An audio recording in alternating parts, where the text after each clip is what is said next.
जिस तरह चाइना, आपको पता है, जितने भी ममालिक हैं चाइना के साथ ट्रेड चाहते हैं, आपको पता है ताल्लुकात चाहते हैं, क्योंकि चाइना आपको पता है एक तो कहीं इंटरवीन नहीं करता, प्रॉक्सीज को सपोर्ट नहीं करता, डिस्टेबलाइज नहीं करता, उसको वॉर नहीं चाहिए, उसको पीस चाहिए। क्या कहेंगे?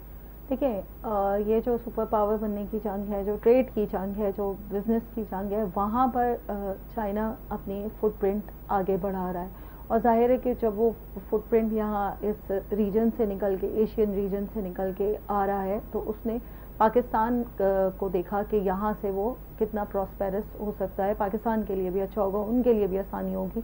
जो सी पैक लेकर आया, जो इस तरह लेकर आया, तो चाइना का जो मसला है वो सिर्फ और सिर्फ यूएस के साथ है। और वो भी आप ये देखें कि वो दो पावर्स के दरमियान है, पावर एंड कंट्रोल का, जहाँ पर चाइना का ये प्रॉब्लम नहीं है कि उसको जो है वो वॉर में इंटरफेयर होना है या जाना है।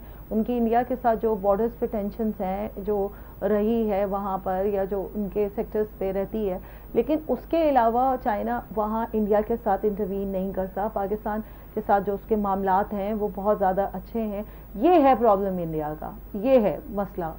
पाकिस्तान तो है ही मसला, उसके साथ साथ चाइना भी उनका बहुत बड़ा मसला है। और वो चाहते हैं, उन्होंने कोशिश भी शायद करने की, लेकिन क्योंकि चाइना उनसे एक बहुत बड़ी पावर है, और वो इकॉनमी उसे इकोनॉमी भी बड़ी है और पावर भी बड़ी है, डिफेंस और पावर भी बड़ी टेक्नोलॉजी है, भी और है। वो इस तरह नहीं कर सकते। पाकिस्तान तो जाहिर है, पाकिस्तान तो उनका सॉफ्ट टारगेट हर वक्त ही रहता है कि वो कहीं ना कहीं से कश्मीर इशू जो है, वाटर ट्रीटी है, और पाकिस्तान के लिए तो उन्होंने पहले दिन से यही शुरू किया हुआ है कि पाकिस्तान पाकिस्तान पाकिस्तान। तो ये है प्रॉब्लम। तो चाइना जो है, चाइना का बेनिफिट आप देखेंगे दुनिया को भी है। चाइना का जो ट्रेड है वो अमेरिका के साथ भी है। चाइना अगर जो है वो कॉपीज बना के या चीज़ें करके आम पूरी दुनिया में कर रहा है एक तो वो टेक्नोलॉजी को तो फॉरवर्ड उसके कर रहा है साथ ही पढ़ाई आखिरी कर। आखिरी क्लोजिंग की तरफ हम जा रहे हैं। हमारी जो इकोनॉमी है जी ना, इलीट इकोनॉमी है जी पूरी दुनिया के अंदर।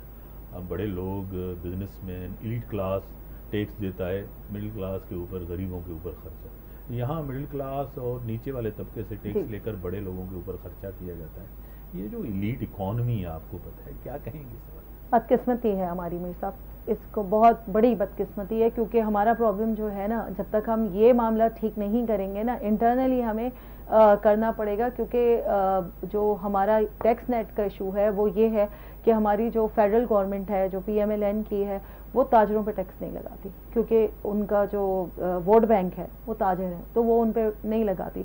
तो ताजरों पे जब आप मतलब उनको ही नहीं टैक्स नेट में ला रहे, या बड़े लोगों को ही टैक्स नेट में नहीं लगा रहे, तो बचता कौन है? बचता है तनख्वाहदार तबका। तो वो उसके ऊपर टैक्स लगाकर आईएमएफ को दिखा देते हैं और ये दिखा देते हैं। और जो इकोनॉमी के जो हमारे लूप होल्स हैं उनको करने के लिए आपके इलीट तबके को कुर्बानी देनी होगी। लेकिन ये तो अब हम इस पर कुछ नहीं मैं कह सकती हूँ कि वो किस वक्त और किस दिन जो है वो कुर्बानी देंगे। जहाँ पर आप देखें स्पीकर और डिप्टी स्पीकर 500-500% अपनी तनख्वाहें बढ़ा रहे हैं, जिसका वज़ीर आज़म ने नोटिस लिया है। तो मतलब अंदाज़ा कर लें आपके इस पर, मतलब सिवाय शर्मिंदगी के, यहाँ पर हमारी शर्मिंदगी बनती है कि हमारे जो नुमाइंदे हैं जिनको हम वोट देकर लाते हैं, वो आवाम के वोट से आते हैं, वो हमारे साथ क्या सलूक करें।